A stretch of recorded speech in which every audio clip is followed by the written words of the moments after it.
Have you ever wondered? Hello everyone. Welcome back to Inquisitive Creation. My name is Gilo, and I will be your trusted companion to explain things you ever wondered about but does not exactly know what they are. With the recent emergence of global health concerns, understanding infectious diseases has become more crucial than ever. Today, we'll dive into a virus that has gained international attention recently. I'm referring to the monkeypox virus. In this video, we are going to explore its origins, symptoms, and what you need to know to stay informed. First things first, what exactly is monkeypox? Despite its name, it's not something you catch from monkeys at the zoo. Monkeypox is a viral infection that belongs to the same family as smallpox. Yes, that smallpox, the one that caused devastating outbreaks throughout history before we finally eradicated it in 1980. But don't panic. While they're related, monkeypox is generally less severe than smallpox. Let's take a closer look at the monkeypox virus itself. If we could shrink down to the microscopic level, we'd see that it looks like a tiny brick with spikes sticking out of it. These spikes are proteins that help the virus enter our cells, kind of like a key fitting into a lock. The virus contains DNA, which is like a set of instructions telling our cells to make more viruses. It's a sneaky little hijacker using our own cellular machinery to replicate itself. Now, let's hop into our time machine and travel back to 1958. We find ourselves in a research facility in Denmark, where scientists are studying a group of monkeys. Suddenly, they notice something strange. Some of the monkeys are developing a pox-like disease. And just like that, monkeypox enters the scientific lexicon. But here's where it gets interesting. Despite its monkey-centric name, scientists later discovered that rodents are actually the primary reservoir for the virus in nature. Yes, those little furballs scurrying around in the forests of Central and West Africa have been harboring this virus for who knows how long. So, how did this virus make the jump from rodents to humans? Well, it's all about contact. When humans venture into forests, hunt wild animals, or come into contact with infected animals, the virus can make that species leap. For decades, monkeypox caused sporadic outbreaks in several African countries, but for the most part, it stayed under the global health radar. That is, until May 2022, when cases started popping up in countries where monkeypox isn't typically found. Suddenly, health officials were seeing cases in Europe, North America, and other regions with no direct links to endemic areas in Africa. It was as if the virus had decided to go on a world tour without buying a return ticket. But why now? Well, that's a question that's keeping epidemiologists up at night. To understand why this outbreak is different, we need to dive into the fascinating world of viral evolution. You see, viruses are constantly changing or mutating. Most mutations are harmless or even detrimental to the virus. But occasionally, a mutation might give the virus an advantage, like the ability to spread more easily between humans. Scientists are currently studying the genetic makeup of the monkeypox virus causing this outbreak to see if it's picked up any new tricks. Now, let's talk about how this sneaky little virus spreads.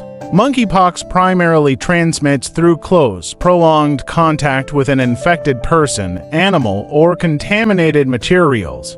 This can include direct contact with the infectious rash, scabs, or body fluids, respiratory secretions during prolonged, face-to-face contact, and touching items like clothing or bedding that have been contaminated with the virus. It's important to note that monkeypox isn't as easily transmitted as something like COVID-19. It typically requires that close, extended contact. So, you're not likely to catch it from a casual conversation or brushing past someone in the grocery store. So, what happens if you do catch monkeypox? Let's walk through the typical course of the infection. It starts with what we call the incubation period.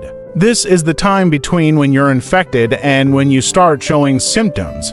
For monkeypox, this can range from 5 to 21 days, with an average of about a week. Once the virus has replicated enough, you'll start to feel sick. The initial symptoms are quite similar to those of many other viral infections such as fever, headache, muscle aches, fatigue, and swollen lymph nodes. But then, things get interesting. A few days after the fever starts, the trademark rash appears. The rash typically starts on the face and then spreads to other parts of the body. It goes through several stages, from small red spots to raised bumps, then fluid-filled blisters, before finally scabbing over and falling off. This whole process can take 2 to 4 weeks. Now, I know those images might look scary, but remember our bodies are amazing at fighting off infections. Most people recover from monkeypox without any long-term effects. But what if you think you might have monkeypox? First things first, don't panic. Contact your healthcare provider right away. They can assess your symptoms and, if necessary, arrange for testing. Testing for monkeypox involves taking a sample from one of the skin lesions and sending it to a specialized laboratory. There, scientists use a technique called PCR, the same method used for COVID-19 testing to detect the virus's genetic material. PCR, or polymerase chain reaction, is like a genetic photocopier. It makes millions of copies of a small section of the virus's DNA, making it easier to detect. It's incredibly sensitive and can pick up even small amounts of the virus. Now, you might be wondering, is there a treatment for monkeypox? While there's no specific cure, most cases are mild and resolve on their own with supportive care. This includes getting plenty of rest, staying hydrated, and using over-the-counter pain relievers to manage fever and discomfort. For more severe cases, there are antiviral medications that can help. These drugs, originally developed for smallpox, can reduce the severity and duration of the illness. But as the saying goes, prevention is better than cure, and that's where vaccines come in. Thanks to our previous battles with smallpox, we already have vaccines that can be effective against monkeypox. The smallpox vaccine, which many older adults received as children, offers some protection against monkeypox. There's also a newer vaccine specifically approved for monkeypox prevention. These vaccines can be given before exposure to prevent infection or shortly after exposure to reduce the severity of the disease.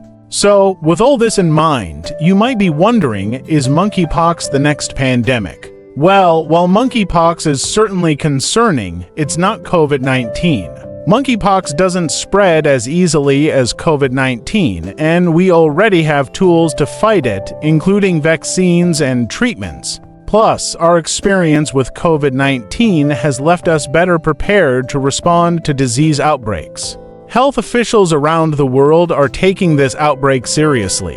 They're implementing testing, contact tracing, and vaccination strategies to contain the spread. Now, what can you do to protect yourself from monkeypox? Key steps include practicing good hygiene by washing your hands frequently with soap and water or using an alcohol-based hand sanitizer. Avoid close contact with people who have a rash that looks like monkeypox, and refrain from touching or sharing items that a person with monkeypox has used. If you develop any suspicious rashes or flu-like symptoms, it's important to contact your healthcare provider. Remember, knowledge is power. By staying informed and following public health guidelines, we can all play a part in controlling this outbreak. Before we wrap up, let's take a moment to appreciate the incredible work of scientists and health professionals around the world. They're working tirelessly to understand this virus, develop better treatments and vaccines, and keep us all safe. Studying viruses like monkeypox isn't just about tackling the current outbreak. It also helps us prepare for future threats. Every virus we study teaches us something new about how these microscopic invaders work and how our immune systems fight them off. Well, folks, we've come to the end of our monkeypox journey. I hope you've learned something new, gained a deeper appreciation for the complexities of viral outbreaks. Remember, while monkeypox might sound scary, we have the tools and knowledge to combat it. By staying informed, following public health guidelines, and supporting scientific research, we can overcome this challenge and be better prepared for whatever nature throws at us next. Thank you for joining me on this exploration of monkeypox. If you enjoyed this video, don't forget to like, subscribe, and hit that notification bell to stay up to date with all our episodes. And remember, stay curious, stay informed, and keep asking questions. Because in the world of science, every answer leads to new and exciting discoveries. This is your friend Gilo signing off from Inquisitive Creation. Thanks so much for watching.